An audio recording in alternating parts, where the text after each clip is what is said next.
दोस्तों, भादों का महीना था। काली अंधेरी रात, कभी कभी रह रहकर हवा का तेज झोंका आता था और आकाश में रह रहकर बिजली भी खौंच जाती थी। रमेशर काका अपने घर से दूर घोटे पर मंडई में लेटे हुए थे। रमेशर काका का घोटा गांव से थोड़ी दूर एक तालाब के किनारे था। तालाब बहुत बड़ी नहीं थी, पर बरसात में लबालब भर जाती थी और इसमें इतने घास फूस उग आते थे कि डरावनी लगने लगती थी। इसी तालाब के किनारे आम के लगभग 5-7 मोटे मोटे पेड़ थे। दिन में जिनके नीचे चरवाहे गोटी या चिक्का कबड्डी खेला करते थे और मजदूर या गांव का कोई व्यक्ति जो खेत में घूमने या खाद आदि डालने गया होता था आराम फरमाता था। धीरे धीरे रात ढल रही थी, पर हवा का तेज झोंका अब आंधी का रूप ले चुका था। आम के पेड़ों की डालियों की टकराहट की डरावनी आवाज़ उस भयंकर रात में रमेशर काका की मंडई में बंधी भैंस को भी डरा रही थी। और भैंस डरी सहमी हुई रमेशर काका की बस खटिया से चिपक कर खड़ी हो गई थी। रमेशर काका अचानक सोए सोए ही हट हट की रट लगाने लगे थे, पर भैंस अपनी जगह से बिना टस से मस हुई सिहरी हुई हटने का नाम नहीं ले रही थी। रमेशर काका उठकर बैठ गए और बैठे बैठे ही भैंस के पेट पर हाथ फेरने लगे। भैंस भी अपनापन पाकर रमेशर काका से और सटकर खड़ी हो गई। रमेशर काका को लगा कि शायद भैंस को मच्छर लग रहे हैं, इसलिए बैठ नहीं रही है और बार बार पूंछ से शरीर को झाड़ रही है। वे खड़े हो गए और मंडई के दरवाजे पर रखे धुएं रहे पर थोड़ा घास फूस रखकर मुंह से फूंकने लगे। रमेशर काका फूंक मार मार कर आग तेज करने लगे। बार बार फूंक मारने से अचानक एक बार घास फूस जलने लगी और मंडई में थोड़ा प्रकाश हो गया। उस प्रकाश में अचानक रमेश काका की नज़र उनकी खटिया पर पड़ी। अरे, इनको तो बस खटिया पर एक औरत दिखाई दी। उसे देखते ही उनके पूरे शरीर में बिजली सी कौंध गई और इसके साथ ही प्रकाश में भी बिजली कड़की और एक तेज प्रकाश हुआ। रमेशर काका डरने वालों में से नहीं थे, पर पता नहीं क्यों उनको आज थोड़ा डर का आभास हुआ। पर उन्होंने हिम्मत करके आग को और तेज़ किया और उस पर सूखा पुराल रखकर पूरा प्रकाश कर दिया। अब उस पुराल के प्रकाश में यह महिला साफ नजर आ रही थी। अब रमेशर काका उस प्रकाश में उस औरत को अच्छी तरह देख सकते थे। रमेशर काका ने धुएं रहे के पास बैठे बैठे ही जोर की हाँक लगाकर पूछा, कौन है वहाँ? पर उधर से कोई भी प्रतिक्रिया न पाने से सन्न हो गए। उनकी समझ में कुछ नहीं आ रहा था कि अब क्या करना चाहिए। वे मन ही मन कुछ बुदबुदाएं और उठकर खड़े हो गए। उनके पैर न आगे अपनी खाट की ओर बढ़ ही रहे थे और ना ही मंडई के बाहर ही। अचानक खाट पर बैठी महिला अट्टहास करने लगी। उसकी तेज़ भयंकर डरावनी हंसी ने उस अंधेरी काली रात को और भी भयावह बना दिया। रमेशर काका अब सजग हो चुके थे।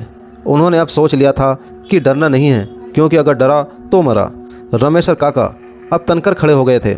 उन्होंने मंडई के कोने में रखी लाठी को अपने हाथ में ले लिया था। वे फिर से बोल पड़े, कौन हो तुम? तुमको क्या लगता है मैं तुमसे डर रहा हूँ? कदापि नहीं। और इतना कहते ही रमेशर काका भी हा हा करके हंसने लगे।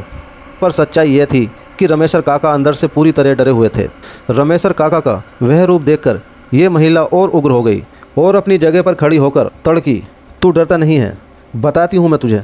रमेशर काका को पता नहीं क्यों अब कुछ और बल मिला और डर भी कम हुआ। वे बोल पड़े, बता क्या करेगी तू मेरा? जल्दी यहाँ से निकल, नहीं तो इस लाठी से मार मार कर तेरा सिर फोड़ दूंगा। इतना कहते ही रमेशर काका ने अपनी लाठी तान ली। महिला चिल्लाई, तू मुझे मेरे ही घर से निकालेगा? मेरा बचपन बीता है इस मंडई में, यह मेरा घर है, मैं बरसों से यहीं रहती आ रही हूँ। पर पहले तो किसी ने कभी नहीं भगाया, यहाँ तक कि भैया ने भी। अब पता नहीं क्यों रमेशर काका का गुस्सा और डर दोनों ही शांत हो रहे थे। उनको अब लग रहा था कि उनके सामने जो महिला खड़ी है उसको वे जानते हैं, उसकी आवाज़ पहचानते हैं। रमेशर काका अब लाठी पर अपने शरीर को लटका दिए थे और दिमाग पर जोर डालकर यह सोचने की कोशिश करने लगे कि ये कौन है, और अगर ये पहचान की है तो ये चुड़ैल के रूप में भयंकर विकराल चेहरे वाली क्यों है? ओहो, तो ये बसीला बहन है क्या? अचानक उनके दिमाग में कौन था, नहीं, बसेला बहन नहीं हो सकती, उसे तो मरे हुए 2500 साल हो गए। अब रमेशर काका अपने अतीत में जा चुके थे। उनको सब कुछ याद आ रहा था। उस समय उनकी बलसेरा बहन 12-14 साल की ही थी और उसकी उम्र में उनसे 3-4 साल बड़ी थी। चारा काटने से लेकर गोबर गोहधार करने में दोनों भाई बहन साथ साथ लगे रहते थे। पर एक दिन दोपहर का समय था और इसी गढ़ाई पर इन्हीं आमों के पेड़ों पर गांव के कुछ बच्चे ओलापाती खेल रहे थे। बलसेरा बहन बंदरों की भांति इस डाली से उस डाली पर उछल कूद कर रही थी। नीचे चोर बना लड़का पेड़ पर चढ़े लड़के लड़कियों को छूने की कोशिश कर रहा था। अचानक कोई कुछ समझे इससे पहले ही बलसेरा बहन जिस डाली पर थी वह टूट चुकी थी और बलसेरा बहन औंधे मुंह जमीन पर गिर पड़ी थी। सभी बच्चों को लकवा मार गया था और जब तक बड़े लोग आकर बलसेरा बहन को उठाते तब तक उसकी यह लीला समाप्त हो चुकी थी। रमेशर काका अभी यह सब कुछ सोच रहे थे, तब तक उन्हें उस औरत के रोने की आवाज़ सुनाई दी, बिल्कुल बलसेरा बहन की तरह। अब रमेश्वर काका को पूरा यकीन हो गया था कि यह बलसेरा बहन ही है। रमेश्वर काका अभी ये भूल चुके थे कि उनकी बहन मर चुकी है। वे दौड़कर खाट के पास गए और बलसेरा बहन को अंकवार में पकड़कर रोने लगे। उनको कुछ भी सूझबूझ नहीं थी। सुबह हो गई थी और वे अभी भी रोए जा रहे थे। तभी उधर से कुछ लोग कुछ काम से आए और उन्होंने रमेश्वर काका के रोने की आवाज़ सुनाई दी। उन्होंने मड़ई में झांक कर देखा तो रमेश्वर काका एक महिला को बाहों में पकड़कर रो रहे थे। उस महिला को देखते ही वे सभी सन्न हो गए, क्योंकि वे वास्तव में बलसेरा ही थी, जो बहुत समय पहले भगवान को प्यारी हो गई थी। धीरे धीरे ये बात पूरे गांव में आग की तरह फैल गई थी और उस गढ़ई पर भीड़ लग गई थी। गांव के बुजुर्ग पंडितों ने कहा कि दरअसल बलसेरा जब मरी तो वह बच्ची नहीं थी, उसकी अंतिम क्रिया करनी चाहिए थी, पर उसे बच्ची समझकर केवल दफना दिया गया था और अंतिम क्रिया नहीं किया गया था। उसकी आत्मा भी भटक रही है। लोग अभी आपस में बात ही कर रहे थे, तभी रमेश्वर काका बलसेरा बहन के साथ मंडई से बाहर निकले। बलसेरा गांव के लोगों को एक साथ देखकर फूट फूट कर रोने लगी थी। सब लोग उसे समझा रहे थे, पर दूर से ही। रमेश्वर काका के अलावा किसी की भी हिम्मत नहीं हो रही थी कि वे बलसेरा के पास जाएं। बलसेरा अचानक बोल पड़ी, हाँ, ये सही है कि मैं मर चुकी हूँ, पर मुझसे डरने की आवश्यकता नहीं है। मैं इसी गांव की बेटी हूँ, पर आज तक भटक रही हूँ। मेरी सुध कोई नहीं ले रहा था। मैं इस गढ़ी में रहकर अन्य भूत प्रेतों से अपने गांव के लोगों की रक्षा करती हूँ। मैं नहीं चाहती हूँ कि इस गढ़ई पर, इन आम के पेड़ों पर अगर कोई गांव का व्यक्ति ओलापाती खेले तो उसे किसी भूत को भोजन बनना पड़े। इतना कहने के बाद बलसेरा रोने लगी और रोते रोते बोली, मुझे एक प्रेत ने ओलापाती खेलते समय धक्का दे दिया था। आगे बलसेरा ने जो कुछ बताया उससे लोगों के रोए खड़े हो गए। आइए आपको बलसेरा के अतीत में ले चलता हूँ। पूर्व कहानी से यह तो स्पष्ट हो चुका है कि बलसेरा का घोटा गांव से दूर बाहर एक गढ़ई यानी कि तालाब के किनारे था। बलसेरा बचपन से अपना अधिक समय इसी घोटे पर गुजारती थी। बलसेरा अभी 10-12 साल की ही थी, तभी से अपने घर का सारा काम संभाल ली थी। अपने माँ के कामों में हाथ बटाने के साथ साथ खेती बाड़ी का काम और गोबर गोहधार। जाड़ों के दिनों में जब सूर्यदेव घने कोहरे को चीरकर कप कपाते हुए अपना दर्शन देते थे तो बलसेरा तरई निकालकर मंडई के बाहर बिछा देती थी और उसी पर बैठकर घमावन यानी कि धूप लेती थी और उसकी माँ उसके बालों में कंघी आदि करती थी। अगर इसे गंवई भाषा में कहें तो बलसेरा अपने माँ बाप की डील यानी कि जूं निकलवाती थी। इस तरह पर बैठकर वह अपने माँ बाप से स्वेटर बुनना, डलिया, कुरई, दोरा आदि बनाना भी सीख ली थी। लोगों की सुने तो बलसेरा बहुत ही गुड़ी होने के साथ साथ बहुत खूबसूरत थी। कहा जाता है कि एक भेड़ियार जो लगभग 20 साल का गबरू जवान था, वह अक्सर अपनी भेड़ों को लेकर इसी तालाब की ओर निकलता था।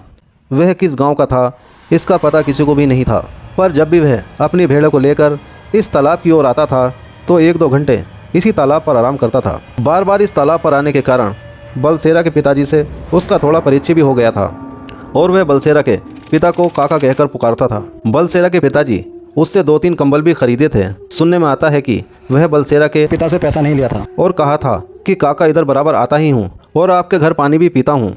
कभी कभी आपके वहाँ से सत्तू भुजा आदि भी खाने को मिल जाता है, इसलिए आपसे इन कंबलों का पैसा नहीं लूँगा। पर हाँ, अगर आप अब आगे कोई कंबल खरीदोगे तो ज़रूर पैसा लूँगा। आपको लग रहा होगा कि इस भूती कहानी से इस भेड़िहार का क्या संबंध है, और साथ ही साथ ये कहानी तो किसी और दिशा में बढ़ रही है, पर ऐसी बात नहीं है। दरअसल हुआ ये कि एक दिन भेड़िहार ने बलसेरा के पिताजी से कहा कि काका आपकी लड़के से ब्याह करना चाहते हैं। यह बात सुनते ही बलसेरा के पिताजी दौड़कर मंडई से लाठी निकाल लाए और गुस्से में उस भेड़िहार को 2-3 लाठी जमा कर दिए और उसे वहाँ से भगाने के लिए कहे, और साथ ही साथ ये भी कहें कि फिर कभी इस घड़ई पर अपनी सूरत मत दिखाना। इस बात को बीते कई महीने हो गए थे, पर एक दिन अचानक वह भेड़िहार फिर उसी मंडई पर प्रकट हुआ। इस बार उसने अपनी भेड़ों को बलसेरा की मंडई से दूर ही रखा और गढ़ई के दूसरे किनारे पर एक छोटी मंडई डालकर रहने लगा। बलसेरा के पिता को इससे कोई फर्क नहीं पड़ा।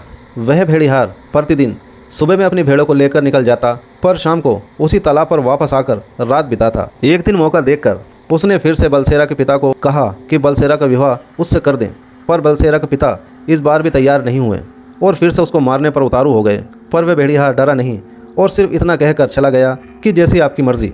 कहा जाता है कि उसी दिन रात को वह भेड़िहार फिर से अपनी भेड़ों के साथ उस तालाब पर आया और शराब के नशे में पता नहीं क्या क्या बोला। उसने यहाँ तक कहा कि आज की रात उसके जीवन की आखिरी रात है पर बलसेरा के पिता ने उसकी बातों को अनसुनी कर दी और सोचे कि सुबह गांव के कुछ बड़े बुजुर्ग के सामने इसे मारकर यहाँ से भगा दूंगा। सुबह हुई, उस भेड़िहार की भेड़ें उठकर चरने के लिए इधर उधर जाने लगी, पर भेड़िहार का कुछ भी अता पता नहीं था। सूर्य देव के सिर पर आ जाने के बाद भी वह भेड़िहार अपनी मंडई से बाहर नहीं निकला। इधर बलसेरा के पिता गांव में जाकर 8-10 लोगों को पंचायत करने के लिए इकट्ठा करके उस तालाब पर ले आए। जब एक आदमी ने उस भेड़िहार की मंडई में जाकर उसको हाँक लगाई तो उसने कोई उत्तर नहीं दिया। जब वह आदमी सोए हुए भेड़िहार के पास जाकर उसको जगाने की कोशिश की, पर यह क्या, उस भेड़िहार के प्राण पखेरु तो उड़ गए थे। यह बात गांव में जवार की आग की तरह फैल गई कि उस भेड़िहार ने जहर खाकर आत्महत्या कर ली है। पुलिस आई और उसकी लाश को पोस्टमार्टम के लिए ले गई। खैर, यह बात आई गई हो गई। इस घटना के लगभग 1 साल बाद एक दिन जब बलसेरा गांव के ही कुछ बकरी गाय आदि के चरवाहों के साथ ओलापाती खेल रही थी तो वही डाल टूट गई जिस पर वह बैठी थी और उसकी भी अहलीला समाप्त हो गई है। गांव के लोगों को यह मात्र एक दुर्घटना लगी और उनको लगा कि पेड़ पर गिरने से बलसेरा की मौत हो गई। उसको उसी तालाब पर एक कोने में दफना दिया गया, क्योंकि उसके घर वालों को लगा कि बलसेरा भी 11-12 साल की बच्ची ही तो है। पर आज जब बलसेरा ने बताया कि उसे ओलापाती खेलते समय किसी ने धक्का दिया था तो वह धक्का देने वाला व्यक्ति कोई और नहीं था, वही भेड़िहार था। बलसेरा ने सुबकते हुए आगे कहा कि जब वह भेड़िहार मरा उसके लगभग 1 महीने बाद से ही उसे लगने लगा था कि कोई साया उसका पीछा कर रहा है, पर उसने यह बात किसी से नहीं बताई। वहीं कहीं भी आती जाती थी तो उसे आभास होता था कि कहीं कोई तो ऐसा है जिसे मैं देख नहीं पा रही हूँ। बलसेरा ने बताया कि एक दिन मंडई में अकेली ही थी। उस दिन उसके माता पिता गन्ना छीलने के लिए खेत में गए थे और बलसेरा मंडई में खाना बना रही थी। तभी वह भेड़िहार पटकट हुआ और बलसेरा कुछ समझे इससे पहले ही फूट फूट कर रोने लगा। बलसेरा की भी चीख निकल गई, पर उस भेड़िहार ने उसे न डरने के लिए कहा और कहा कि वह उससे शादी कर ले, पर बलसेरा ने मना कर दिया। इसके बाद वह भेड़िहार गायब हो गया और इस घटना के 4-5 दिन बाद ही उसने बलसेरा को पेड़ से धक्का देकर मार डाला। बलसेरा आगे रो रो कर कहने लगी कि उस भेड़िहार ने मुझ पर कब्जा कर लिया है, मैं उसकी ग़ुलाम हूँ। वह तो बोलता है, वह मुझे करना पड़ता है और कभी कभी वह गलती करने पर हमें मारता भी है। उसने आगे कहा कि इस भूती दुनिया में जो सबसे ताकतवर है उसकी ही चलती है, यहाँ भी पुरुष वर्ग महिलाओं पर हावी हैं। उसने कहा कि कभी कभी उस भेड़िहार के कई सारे दोस्त मिलकर मुझे मारते हैं और हमेशा सताते रहते हैं।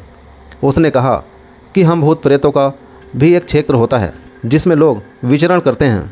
हम दूसरे भूत प्रेतों के क्षेत्र में जाना पसंद नहीं करते। उसने यहाँ तक कहा कि हमारा भी शोषण किया जाता है, हमें एक नौकरानी की तरह रहना पड़ता है। जब जिस बड़े भूत प्रेत की मर्जी हुई उसके हुक्म की तामील करनी पड़ती है। उसने कहा कि हम भूत भी कई प्रकार के होते हैं, कुछ अच्छे भूत भी हैं, वे किसी का नुकसान नहीं करते, बस अपनी ही धुन में रहते हैं। उसने कहा कि हम भूत प्रेतों में भी जातियों के भूत हैं, कोई मुसलमान तो कोई हिंदू तो कोई और हम लोग विशेषकर अपनी जाति के पूजा पाठ करने वाले लोगों से दूर रहना पसंद करते हैं। हमें धार्मिक स्वच्छ स्थान पर जाने में डर लगता है, ऐसा लगता है कि कोई ऐसी शक्ति है जो हमें जलाकर राख कर देगी।